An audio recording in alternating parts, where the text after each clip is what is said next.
fomos criados para dar glória a Deus, para glorificar esse Deus poderoso. Por isso que nós fomos criados. E a minha vida tem que refletir essa beleza de Deus. Tudo que eu falar tem que refletir a presença de Deus em mim. Aonde eu for, tenho que refletir a presença de Deus em mim. Eu tenho que viver uma vida de forma que as pessoas possam ver a glória de Deus na minha vida.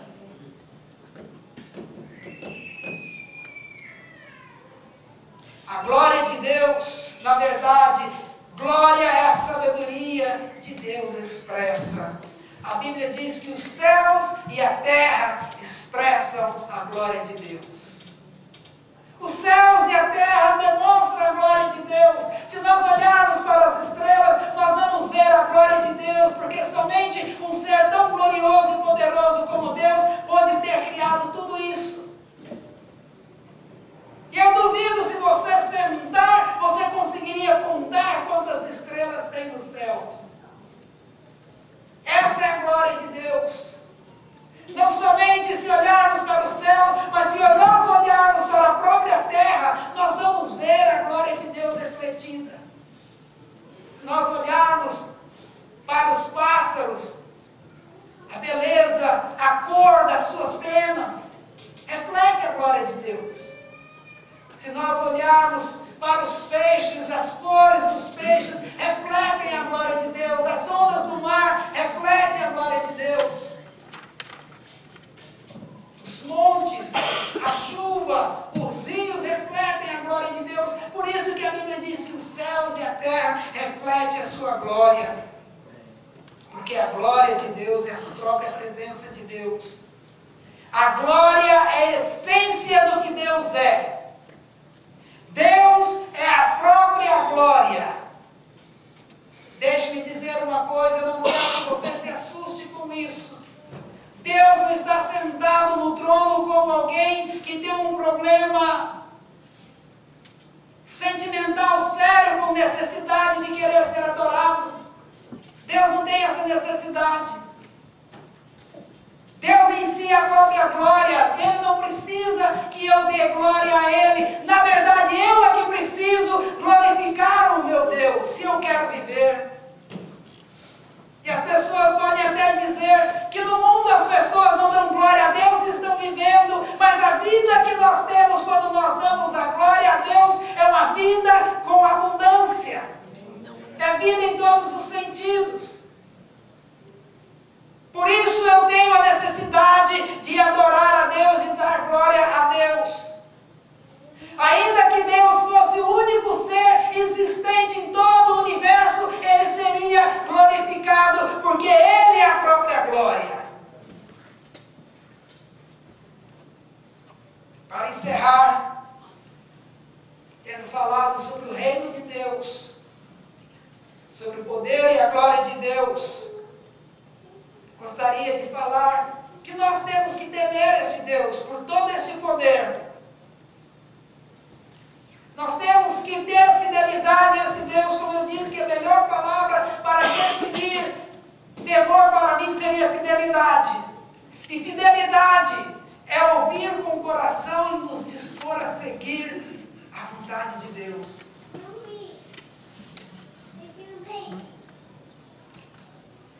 Por que temos que temer esse Deus? Porque na verdade Deus não muda. Deus é o mesmo ontem, hoje e eternamente. Deus não vai mudar os seus planos para a humanidade. Deus não vai mudar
se vocês saírem nas nossas ruas, vocês vão ver que as coisas não é diferente nos nossos dias.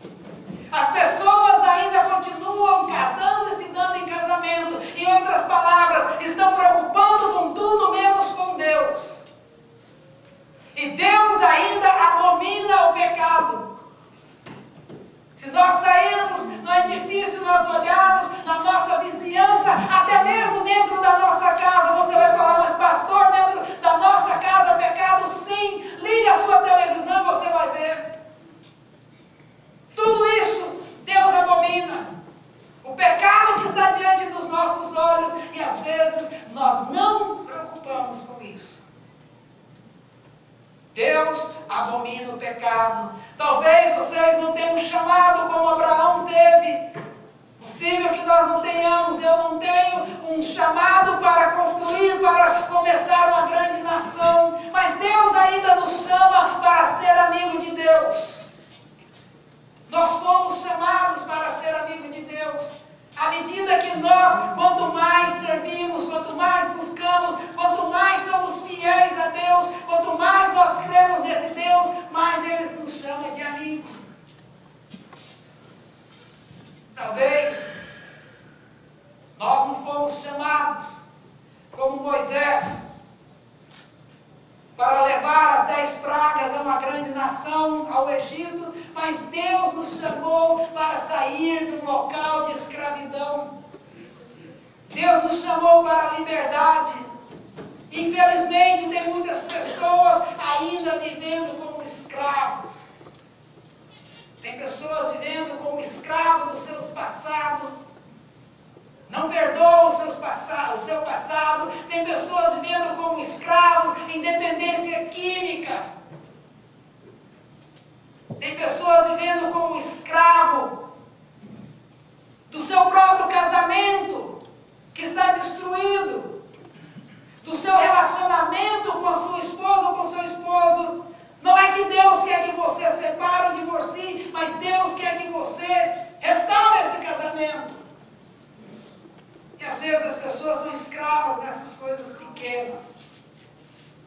Deus às vezes não nos chama para levar as 10 pragas a nenhuma nação, mas Deus nos chama para a liberdade.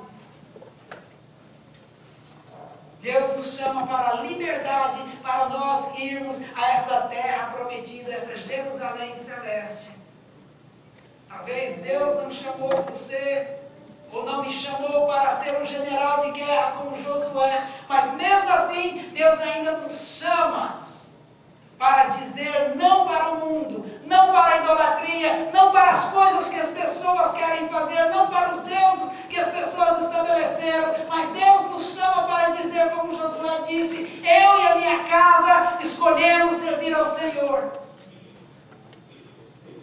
E essa é a beleza do nosso Deus, porque nós o servimos por escolha. Deus não quer pôr sobre nós uma canga para que nós o servimos. Deus quer que nós escolhemos, como Josué disse, eu e a minha casa serviremos ao Senhor. Deus está chamando a nossa igreja, está chamando a você, pai, está chamando a você, mãe, está me chamando para sermos sacerdote do nosso lar, educar os nossos filhos no caminho do Senhor. O papel da igreja de ensinar as crianças não é o mesmo papel dos pais de ensinar a criança. Os pais têm que ensinar as crianças no seu lar a temer a Deus. Aqui na igreja nós damos aula, ensinamos a criancinha, mas dentro da casa os pais têm que ensinar os seus filhos e dizer, eu e minha casa serviremos ao Senhor. Talvez Deus não te chamou, como Ele chamou Mateus, Marcos, Lucas e João, para escrever um evangelho. Mas Deus nos chamou para pregar esse evangelho. E na verdade, como foi dito hoje pela manhã, o Brandão pregou ali em Burlingame, ele disse que o quinto evangelho é a nossa vida. Ele disse que o quinto evangelho é a nossa vida, por quê? Porque as pessoas leem a minha vida, leem aquilo que eu faço.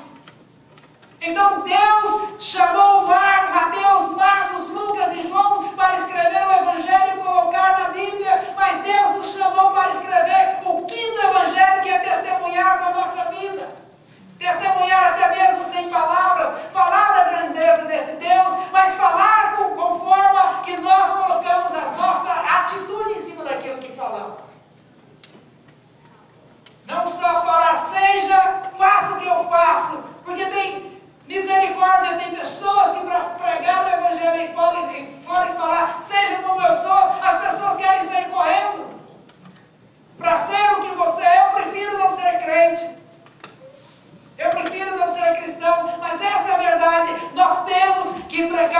Evangelho não somente de palavras, mas também com a nossa vida. Talvez Deus não chamou ninguém aqui para ser um profeta doidão como João Batista.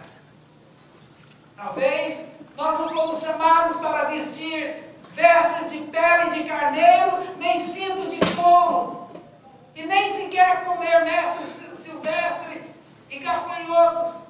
Mas Deus nos chamou para anunciar, para dizer para as pessoas: arrependa porque Cristo está vindo. Amém. Arrepende porque Jesus Cristo está voltando para reinar. Esse Deus Todo-Poderoso está voltando para reinar, porque dele é o reino, o poder e a glória para todos sempre. E Jesus vai voltar, e nós temos que ser essas testemunhas para falar para as pessoas que Jesus está voltando e que é momento de arrependimento. Até mesmo dentro da igreja e fora da igreja, as pessoas têm que se arrepender dos seus pecados. Porque é dele o reino, o poder e a glória para todos sempre. Eu gostaria de encerrar essa mensagem aplaudindo ao Senhor, dando a Ele toda a honra e toda a glória.